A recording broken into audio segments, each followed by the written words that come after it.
Aqui ao chegar eu percebi que os muitos sermões me fazem delirar, porque hoje é a 4ª vez que vou estar falando, e eu percebi, Cláudia, eu não quis dizer isso antes para você, para não lhe preocupar, que eu não enviei nem para mim, nem para a projeção, o esboço com os slides do sermão. Então a gente vai voltar àquele velho tempo, em que a Bíblia e a palavra, sem o recurso visual e sem qualquer anotação. Mas como o tema é serenidade, eu disse, Senhor, eu entendo que na verdade hoje o desafio vai ser manter a serenidade quando as coisas fogem ao nosso controle, quando você não tem a possibilidade de ver uma anotação e olha que depois de tanto tempo de estudo eu olho para Deus agora e digo, Senhor, pela tua misericórdia. Mas quero desafiá-la a participar desse momento comigo. Capítulo 16 do livro de Atos dos Apóstolos. E quero ler a partir do versículo 25 e farei a leitura até o verso de número 34. Eu sei que é um texto longo, mas estava também previsto a leitura de todo o texto, viu, irmãos? Fui desafiado a ler esse texto em função do grupo que se reúne lá em casa nas noites de quinta-feira. São semanas alternadas, mas eles nos desafiaram a falar sobre o suicídio. E então eu me deparei com esse texto e de lá para cá a minha alma tem lido, tem meditado em torno do texto sagrado. Atos capítulo 16, versos de 25 a 34. Como fazíamos no passado, eu vou fazer o convite para que a igreja fique de pé para a leitura da palavra. Lembra-se desse tempo que a gente ficava de pé para a leitura da palavra?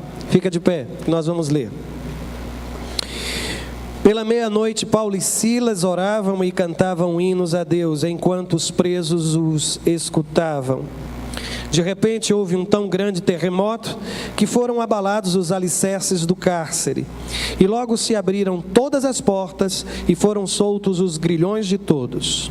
Ora, o carcereiro, tendo acordado e vendo abertas as portas da prisão, tirou a espada e ia suicidar-se, supondo que os presos tivessem fugido.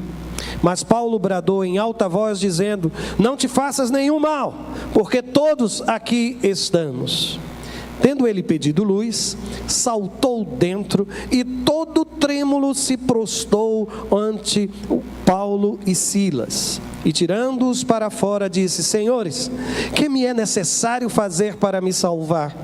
Responderam eles, crê no Senhor Jesus e serás salvo, tu e a tua casa. Então lhe pregaram a palavra de Deus e a todos os que estavam em sua casa. Tomando-os ele consigo naquela mesma hora da noite, lavou-lhes as feridas e logo foi batizado, ele e todos os seus. Então os fez subir para a sua casa, pôs-lhes a mesa e alegrou-se muito com toda a sua casa por ter crido em Deus. Vamos orar por um instante? Senhor, aqui estamos, este é o tempo em que todos nós queremos ouvir a tua voz. Cá estão os nossos corações, nossa alma, mente, e queremos colocar tudo isso debaixo da tua soberania. Fala-nos na noite deste dia, que possamos sair daqui certos, Senhor, que vale a pena confiar em ti. É tudo quanto nós te pedimos, em nome de Jesus. Amém e amém. Podem assentar-se. Mais serenidade e menos ansiedade. Eu disse aos irmãos que seríamos provados, não foi? E começou. Mais serenidade e menos ansiedade. De fato, a ideia de hoje, da noite de hoje, é pensar sobre a importância da serenidade naqueles momentos que eu chamo de momentos desesperadores. Momentos em que você não consegue enxergar qualquer alternativa. Momento em que a sua mente fica confusa, abalada pelas circunstâncias e não consegue sequer pensar. A grande pergunta é, e agora o que é que eu vou fazer? Eu quero, antes de qualquer coisa, dizer-lhes que é possível que servos de Deus, ainda que no caminho da obediência, experimentem situações desesperadoras. Ou passem por situações de crise tal que não vão conseguir enxergar alternativas. Eu digo isso porque eu não sei se você sabe por que ou como o apóstolo Paulo e Silas chegaram à cidade de Filipos. Filipos não foi escolhida de início, na verdade não foi. Se os irmãos ainda estão com a Bíblia aberta, e eu espero que estejam, o texto sagrado vai dizer que tudo começa no capítulo 16, no versículo de número 6. Os planos iniciais do apóstolo Paulo e Silas não era a cidade de Filipos. A intenção deles, diz o texto sagrado, era pregar a palavra na Ásia. Mas diz o texto que eles foram impedidos pelo Espírito Santo de anunciar a palavra na Ásia. Eles continuam pensando e refletindo sobre a obra missionária. E surge no coração dos dois o desejo de pregar na região de Bitínia. E assim planejam. Só que diz o texto no versículo 7, que também o Espírito de Jesus não lhe permitiu. Filipos não vai ou não é resultado de um planejamento inicial. É isso que eu quero que os irmãos entendam. A cidade de Filipos não fazia parte do primeiro plano, da intenção original da viagem missionária do apóstolo Paulo e Silas. Eles só resolvem ir à cidade de Filipos, diz o texto sagrado, no versículo 8, depois que descem à cidade de Troade, e à noite o apóstolo Paulo tem uma visão. E diz o texto sagrado que diante dele, de pé, um varão, com aspecto de um varão macedônio, olha para aqueles homens e diz o seguinte: passa a Macedônia e ajuda-nos. Aí veja a certeza que essa experiência trouxe ao coração daqueles homens. Versículo 10, diz o texto sagrado: e quando ele teve esta visão, procuramos logo partir para a Macedônia, concluindo que Deus nos havia chamado para lhes anunciarmos o Evangelho. Portanto, a chegada em Filipos, irmãos e irmãs, foi fruto de todo um processo de luta interior, de momentos em que o Espírito Santo precisou dizer não, até que a cidade de Filipos desponta como fato consumado, como orientação expressa da parte de Deus. Quando eles chegam em Filipos, a situação parece não revelar ou não mostrar que aquilo ali era um plano divino. A primeira coisa que acontece é que o apóstolo Paulo e Silas, eles não encontram ali uma sinagoga.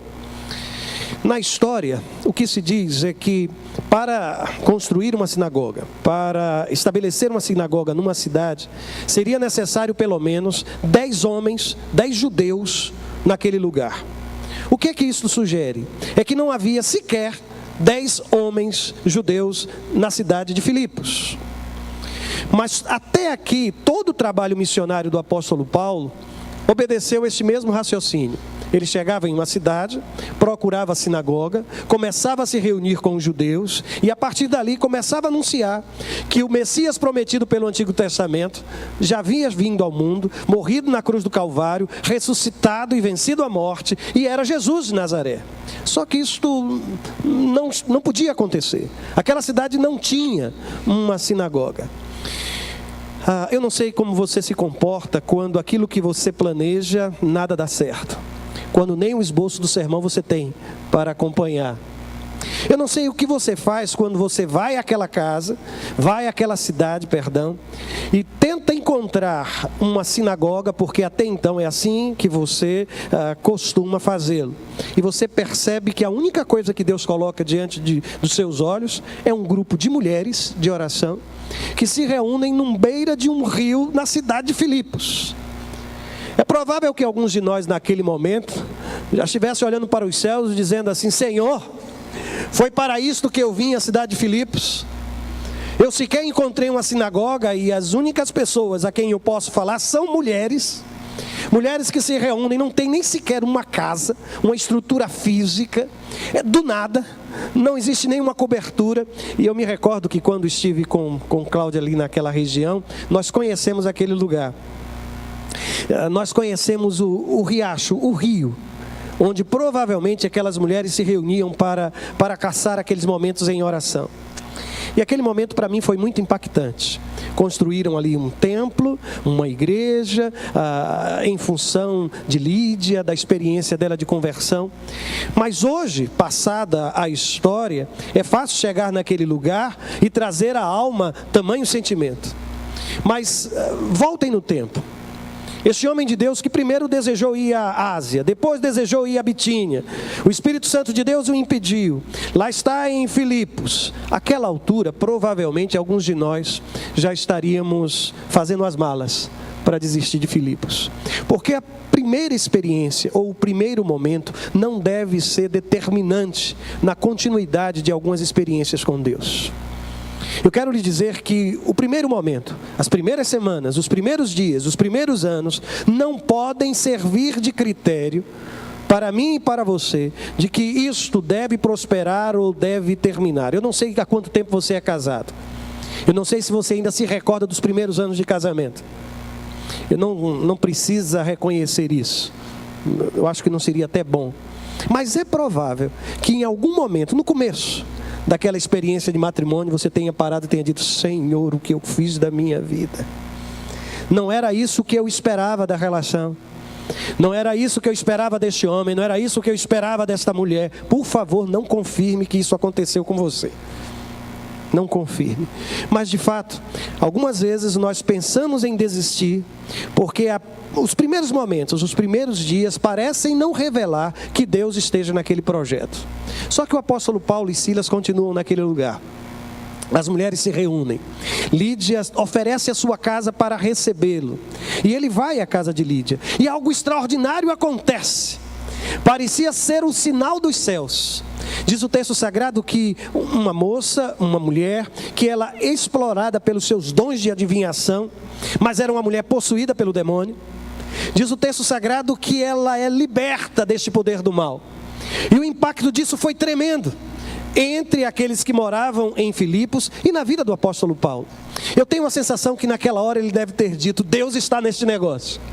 Eu cheguei aqui em Filipos e imaginei que aquela situação primeira era desfavorável, que talvez fosse um sinal que eu me equivoquei, eu não compreendia muito bem a revelação ou a visão que eu tive naquela noite enquanto estava em Troade, mas agora não. Agora eu tenho certeza de que Deus está comigo. Mas depois daquele momento de euforia, de libertação daquela moça, diz o texto sagrado que o apóstolo Paulo acabou contrariando algumas pessoas muito importantes da cidade, que vendiam, que exploravam aquela mulher. Aquela mulher era uma fonte de lucro. E quando aquela mulher foi liberta, ao invés de eles se alegrarem com a libertação, diz o texto sagrado que eles ficaram profundamente decepcionados, porque a fonte de lucro havia se extinguido. E agora? O que acontece é que Paulo e Silas são levados pelos magistrados da cidade, são julgados imediatamente, condenados, são colocados na prisão, são açoitados, são desnudos, açoitados com varas. Aí nesta hora, talvez tenha voltado ao coração daqueles homens aquela certeza, ou aquela sensação: Filipos não era o lugar para termos vindo. Deveríamos ter ido para a Ásia, deveríamos ter ido para a Bitínia, ou quem sabe, como o Senhor nos trouxe para aqui. Começamos do nada com um grupo de mulheres, de repente algo assim tão poderoso acontece, e o que resta para nós são açoites, o que resta para nós é uma prisão. É para isso que Deus me trouxe aqui, para colocar-me numa prisão? O que isso pode contribuir para o Evangelho? Eu vou lhe dizer uma coisa: esses momentos são aqueles momentos que eu digo para você, são momentos desesperadores. Porque você olha para trás, vê o que abriu mão, você começa a olhar para as coisas que estão acontecendo, as circunstâncias à sua volta, e a sensação que você tem é que você está no lugar errado, de que Deus não tem absolutamente nada a ver com aquele projeto. E novamente no seu coração, talvez seja no casamento a crise chamada crise dos 7 anos, não é? Ou quem sabe as primeiras dificuldades na sua empresa, ou quem sabe os exames que insistem os médicos que você faça periodicamente, cada vez que você faz é um tormento na sua vida. O que você costuma fazer quando coisas assim acontecem na sua volta?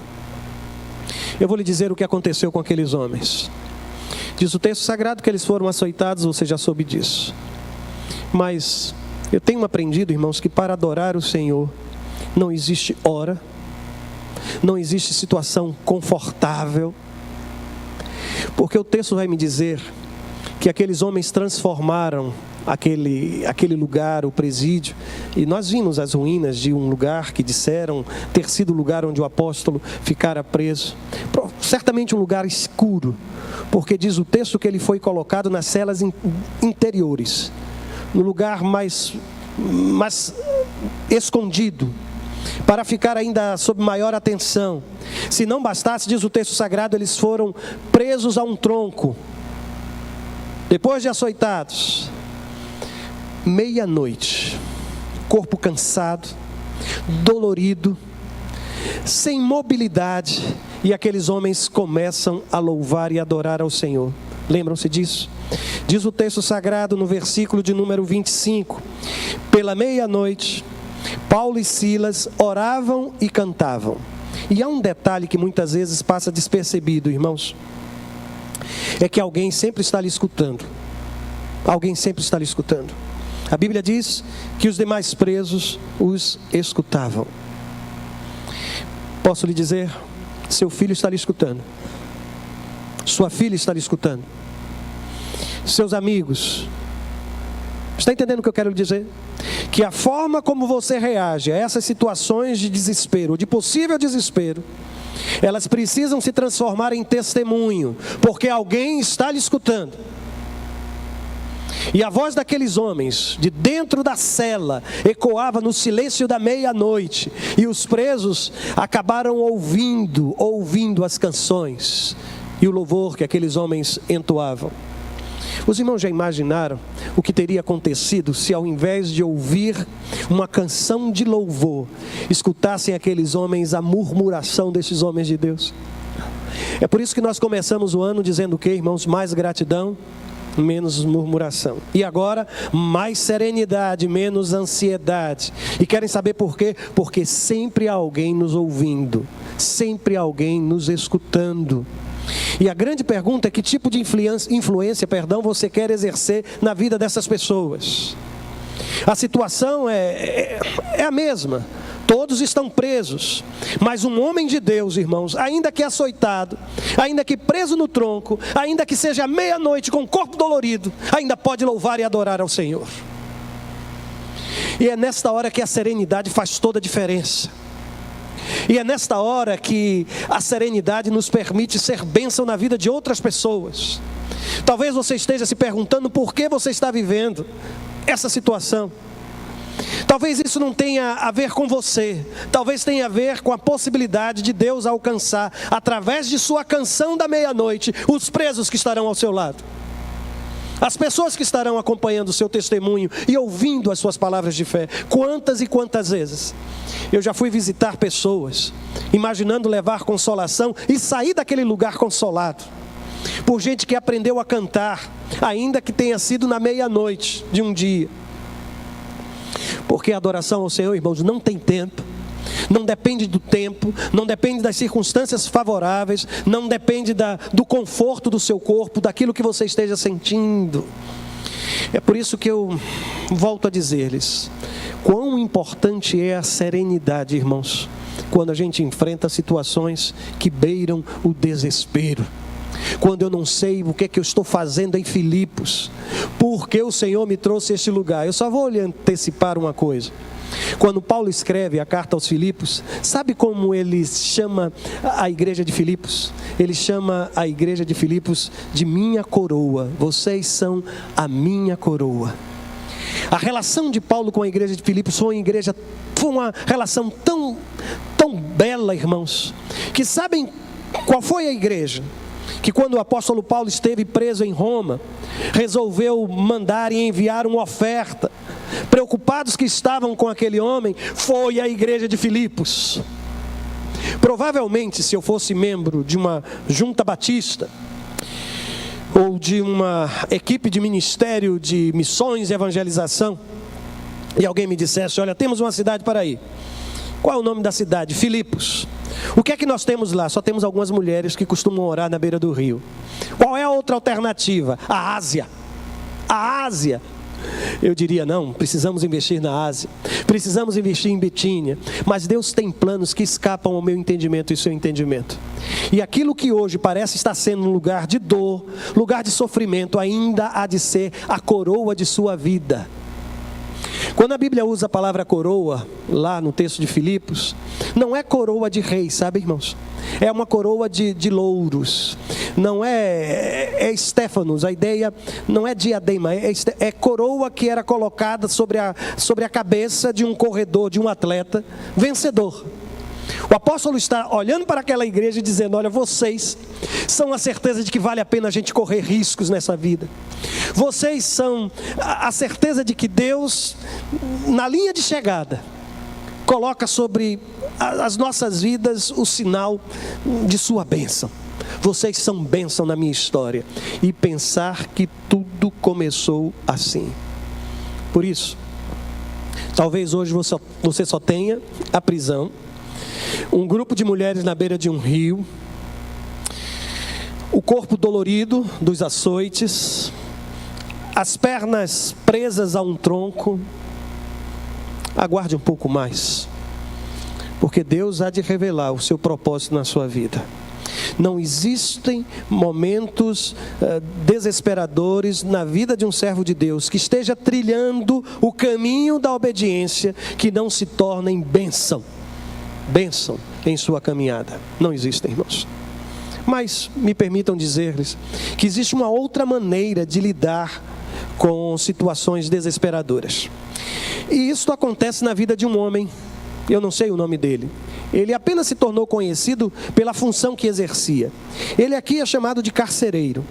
E então diz o texto sagrado que enquanto eles estavam orando, revelando toda a serenidade da alma, houve um grande terremoto, foram abalados os alicerces do cárcere, logo se abriram todas as portas, foram soltos os grilhões de todos. E aí o texto sagrado diz no versículo 27, ora, o carcereiro, tendo acordado e vendo abertas as portas da prisão, tirou a espada e ia suicidar-se, supondo que os presos tivessem fugido. Há muito tempo atrás eu aprendi que não se deve acordar assim, sabe, irmãos? Eu não sei que idade Laila, não sei que idade você tinha, filha, mas ela acordou me dizendo: pai, a casa está cheia d'água. Eu prontamente saí correndo do quarto, irmãos. E o que aconteceu? Levei uma queda no corredor de casa, que eu ainda me lembro que houve gente que conseguiu uma consulta com uma neurologista famosa daqui da cidade de Maceió, porque eu estava salivando, sabe, irmãos, assim pelo canto da boca, tudo por conta da pancada que foi tremenda. Daquele dia em diante, quando eu acordo, não saio mais correndo, irmãos. Eu aprendi a sentar na cama para depois levantar-me.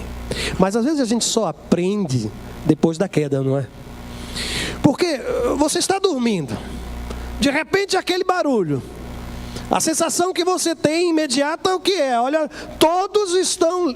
E sobre um carcereiro havia uma determinação. Ele deveria pagar, inclusive com a própria vida, caso alguma coisa assim acontecesse. O que é que esse homem conclui, irmãos? Diz o texto sagrado que ele tirou uma conclusão nessa história. Veja o final do versículo que li há pouco. Diz o texto: supondo que os presos tivessem fugido. Cuidado com as suas suposições. Não se precipite em suas conclusões. Assim como o apóstolo Paulo, que foi tentado a concluir, a supor, a avaliar o que estava acontecendo em Filipos e a partir daí tirar conclusões. Lembra-se o que eu disse? Não leve em conta os primeiros dias, os primeiros momentos. Aguarde no Senhor, Deus ainda vai revelar o porquê está levando você para Filipos. Quando acordar assim, no meio da noite, ou for surpreendido por alguma notícia, cuidado com as suas conclusões.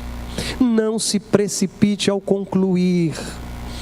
Algumas vezes você nem escuta porque que ele se atrasou e você já começa a imaginar: ele saiu com alguém, ele já está com outra pessoa, ele não ligou, ele não atendeu o telefone, ela não atendeu o telefone, está dizendo aqui que está fora de área de cobertura. Que história é essa? E você começa a imaginar que alguma coisa esteja acontecendo. Começam a falar de uma situação de crise na empresa. Você é funcionário, quem é que você imagina que vai ser o primeiro a ser demitido? Sou eu. A crise chegou e o primeiro a ser demitido. Deixa eu lhe dizer, enquanto isso não acontecer, serenidade. Enquanto você não escutar o que de fato aconteceu, serenidade. Porque quem vive situações de desespero sem serenidade, sabe qual é a única saída que enxerga? Qual é a única saída, irmãos? Diz o texto sagrado que ele resolveu pegar da espada e resolveu tirar a própria vida. Eu fiquei impressionado quando comecei a pesquisar isto. Entre os jovens, me parece que já é a terceira causa de morte nesse país. Que não há uma estatística precisa sobre os casos de suicídio, mas eles se multiplicam. E olha que não é levado em conta o número de pessoas que tentam suicidar-se e não conseguem. Estimam que para cada 10 tentativas há uma que leva a óbito. E isso envolve pessoas de diferentes idades. E eu descobri, e isso trouxe uma certa alegria ao meu coração. Eu vou explicar-lhes por quê. Porque disseram o seguinte, que entre aqueles que têm êxito no suicídio, a faixa etária, a faixa de idade entre homens e mulheres, beira, me parece, quase 50 anos até os 55. Eu estou saindo, irmãos, dessa fase. Então significa que eu passei pela fase de risco em relação a isso. Mas isso é... Aqui em Mata Grande, o índice de suicídio é altíssimo. Em nossa congregação já tivemos que acompanhar algumas situações naquela cidade. Isso é complicado, irmãos. Isso é difícil. E sinceramente eu não vou pedir que você se identifique, mas é possível que em sua alma, em algum momento, essa alternativa já tomou conta de sua reflexão. Só existe um jeito. E você começa a imaginar que a morte é a única saída, que desistir de tudo é a única saída. Você não quer ser confrontado pelo seu erro. A vergonha é tamanha, o constrangimento é enorme. Aí você começa a imaginar que a única saída provocada pelo desespero é esta. Você começa a imaginar que a morte seja a melhor das alternativas. Mas é nesta hora que você precisa ouvir uma voz. No texto sagrado, Deus usou o apóstolo Paulo para gritar dizendo assim, vejam só: não te faças nenhum mal, porque todos aqui estamos. Posso lhe dizer uma coisa? Esse é o ministério da igreja. Diante de um mundo marcado pelo desespero, esta é a missão da igreja: gritar que isto não é alternativa, gritar que isto não é solução, clamar em favor da serenidade. Deixa eu lhe dizer, vai passar, meu irmão. Você já enfrentou outras dificuldades, talvez não tenham sido tão dolorosas quanto esta, mas o Deus que lhe socorreu no passado há de lhe socorrer agora.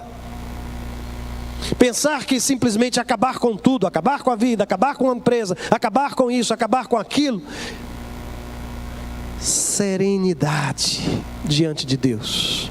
Guarda a tua espada, porque alguns processos, irmãos, não são tão rápidos, porque algumas pessoas acabam se autodestruindo aos poucos. Perderam o significado da vida em algum momento e começam a promover um processo de autodestruição. E aos poucos vai perdendo o gosto de viver. Nesta hora você precisa ouvir o grito do apóstolo Paulo: não te faças nenhum mal. Todos estamos aqui. Há certas coisas, irmãos, que só Deus pode fazer na vida de um indivíduo, viu? Porque esse carcereiro, enquanto ele tem as chaves na mão, ele parece ter todo o poder, não é? Porque inclusive ele vai dormir. Ele prende todos os que estão ali e vai dormir. Ele acorda no meio da noite com um terremoto. Ele estava muito seguro de si, não é, irmãos? Enquanto eu tenho as chaves na minha mão, eu tenho poder. Mas como é que você se comporta quando as celas já estão todas abertas e você não tem controle absolutamente sobre nada? Como é que esse homem vai reagir? Deixa eu lhe dizer o que Deus fez na vida desse centurião. Você se lembra o que foi que aconteceu com o apóstolo Paulo e Silas? Tiveram as suas roupas retiradas e eles foram açoitados. Lembram-se disso? O carcereiro era o carrasco. Ele estava tão somente aplicando a pena. Depois diz o texto sagrado que ele, no auge do seu poder, colocou os grilhões, prendeu-os ao tronco. Até aqui ele está no controle de tudo. Mas de repente, quando ele percebe, irmãos, que as chaves que ele carrega, a função que ele tem a desempenhar, isso não significa absolutamente nada quando tudo se torna desespero. Observe o que é que diz o texto sagrado. Primeiro, e isso me parece estranho, no versículo 29, ele se prostra diante de Paulo e Silas. Não é bastante ainda para você? Deixa eu lhe dizer. Versículo 30. O carcereiro que era para prender e que recebeu uma ordem expressa, diz o texto sagrado no versículo 23, que os guardasse com segurança. Diz o versículo 30 que o carcereiro tirou eles para fora. O carcereiro que era para colocá-los para dentro, estava trazendo-os para fora. Não é bastante ainda? Deixa eu lhe dizer mais. Lembra-se dos açoites? Lembra-se que disse que aqueles homens estavam certamente sofrendo terríveis dores? Veja o que está escrito no versículo 33. A Bíblia diz que aquele carcereiro todo-poderoso, agora, diz o texto que ele vai lavar as feridas. Como Deus faz, irmãos, tornando aquele que causou a ferida, aquele que vai cuidar das feridas. Aliás, eu não sei como é que você se comporta quando aquele ou aquela que causou a ferida quer cuidar da ferida. Você permite que ele toque? Você dá uma oportunidade ao carcereiro transformado para que cure as feridas que um dia causou no seu coração e em sua alma? Como você reage? Diz o texto sagrado que aquele que causou as dores, que causou as feridas, agora estava lavando as feridas. E tem mais, não é bastante ainda? Deixa eu lhe dizer então. O texto sagrado vai dizer no versículo também de número 34, que ele os fez subir para a sua casa e pôs-lhes a mesa. É isso que você está ouvindo. Pôs a mesa, serviu. Comam comigo, eu quero levá-los para dentro da minha casa. Só o Evangelho, irmãos, tem o poder de transformar alguém assim. Só o Evangelho. Porque enquanto Cristo não habitar na sua vida, toda e qualquer situação desesperadora, situações em que você não encontrar saída, vão trazer ao seu coração pensamentos de morte. Pessoas serão feridas, magoadas, enquanto você dorme.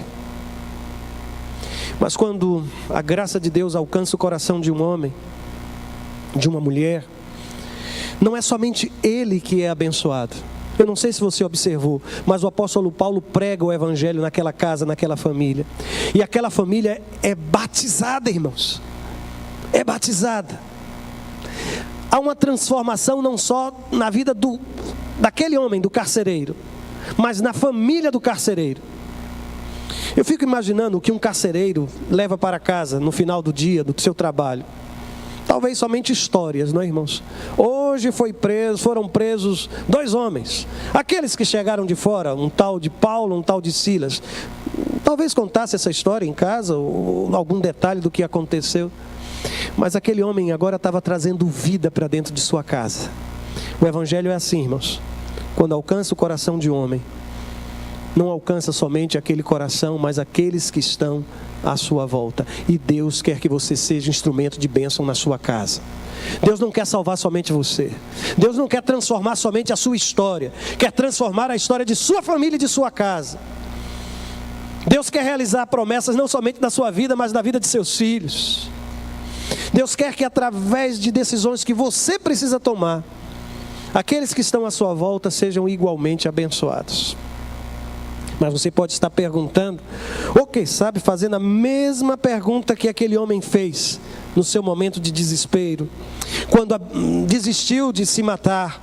Ele fica tão impactado que trêmulo, prostrado diante de Paulo e Silas, faz a seguinte pergunta: Senhores, que me é necessário fazer? O que eu preciso fazer para me salvar? Lembram-se da resposta? Crê no Senhor Jesus e serás salvo, tu e a tua casa. Então, se você me pergunta hoje, o que é que eu preciso fazer, pastor? O que é que eu preciso fazer? Eu percebo que eu não tenho estrutura emocional, eu não tenho força espiritual, eu não sei lidar com situações de crise. Eu estou vivendo exatamente esse quadro. E eu não posso dizer que não, mas tem passado sim, em minha alma, em minha mente, um desejo de sair, largar tudo para trás, ir para um lugar onde ninguém me conheça. Pastor, eu até já pensei em algum momento tirar a minha vida. Eu imaginei que talvez isso fosse uma solução. Eu quero lhe dizer que a resposta ainda é a mesma.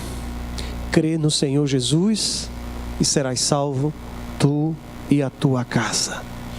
A serenidade que você busca só virá com um ato de fé diante do Senhor.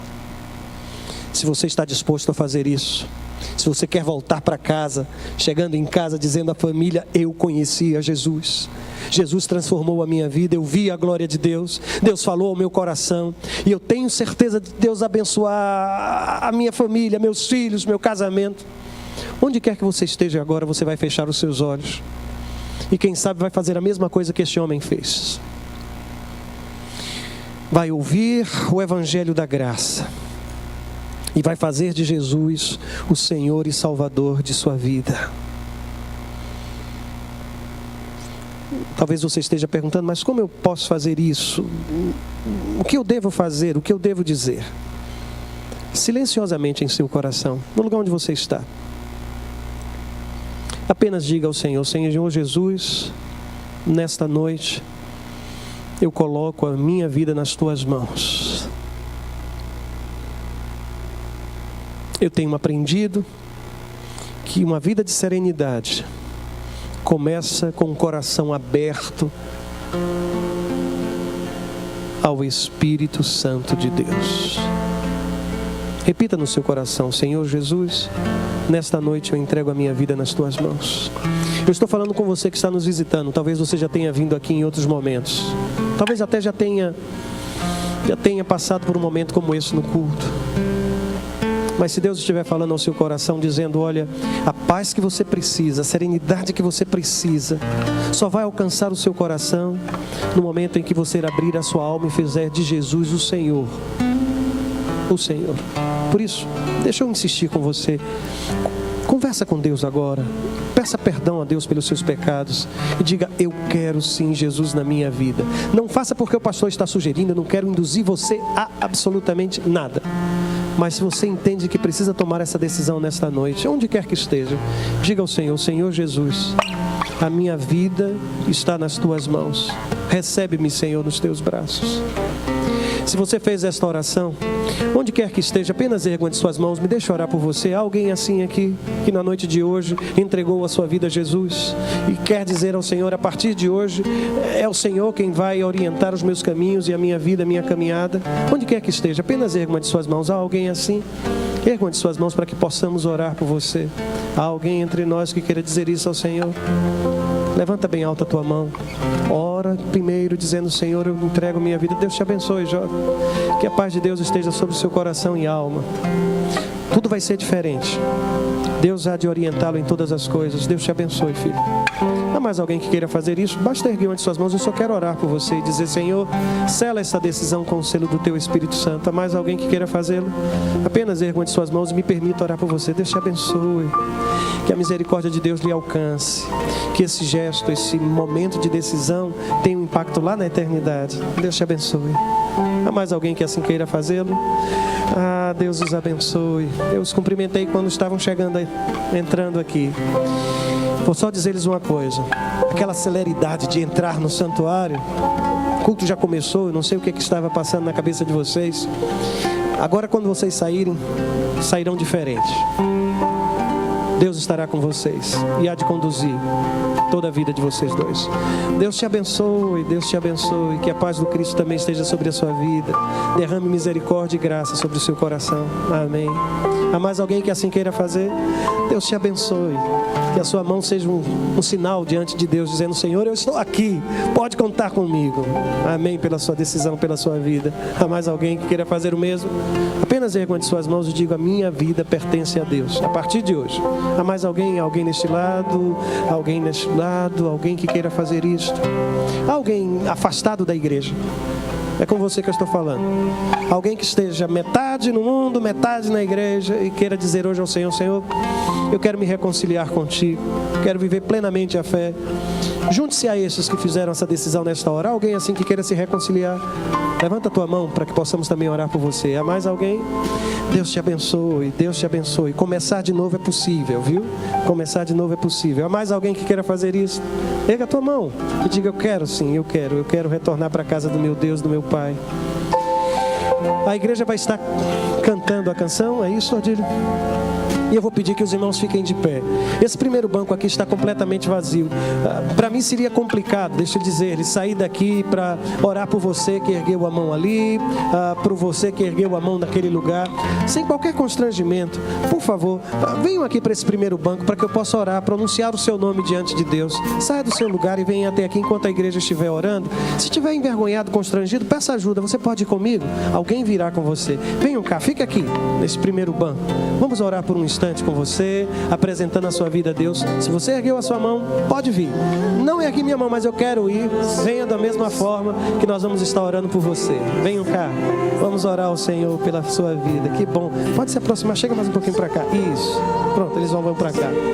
Há mais alguém que queira vir para aqui estar? Posso orar pela sua vida? Me diz teu nome. Ó Senhor, abençoa a vida de Aparecida, Pai. Que a decisão que ela hoje está tomando seja para a eternidade, meu Senhor. Que a tua bondosa mão esteja com a Aparecida. Que esta semana seja uma semana muito especial, marcada pela tua misericórdia e graça. Em nome de Jesus, amém. Deus te abençoe, Aparecida. Olá, Deus abençoe. Pelo que eu percebi, é um momento de reconciliação. É isso mesmo? Podem me dizer o nome? Michele e Carlos. Ó Deus, teus filhos querem começar de novo. Estão apresentando a vida ao Senhor.